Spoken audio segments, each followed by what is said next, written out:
প্রহ্লাদ মহারাজ বললেন, শ্রবণং কীর্তনং বিষ্ণুস্মরণং পাদসেবনম অর্চনং বন্দনং দাস্য সখ্য আত্মনিবেদনম ইতি পুংসার্পিত বিষ্ণু ভক্তিশ্চেত নবলক্ষণা। This is the most vital point. ক্রিয়েত ভগবতব্ধা তদ্মন্যে তদিতম উত্তমম।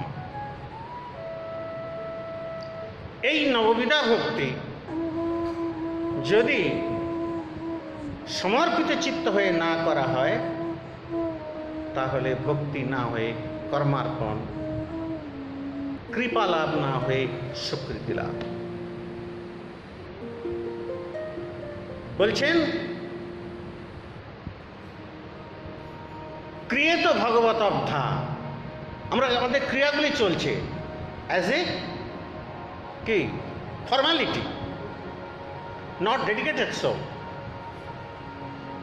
যখনই আমরা সমর্পিত হব,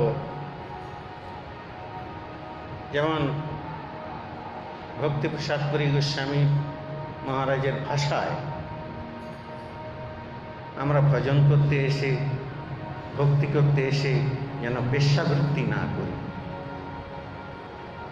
একটা পতিব্রতা নারী 24 ঘন্টার মধ্যে 22 ঘন্টা সংসারে সার্ভিস দেয়, কিন্তু 2 ঘন্টা সে পরপুরুষের সঙ্গ করে।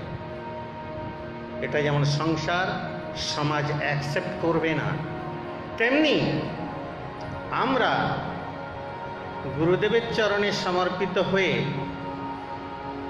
ভজন করার অভিনয় করে ভগবৎ চরণে, নামের চরণে, গুরুর চরণে যদি সমর্পিত চিত্ত না হই, তাহলে ভক্তি লাভ হবে না।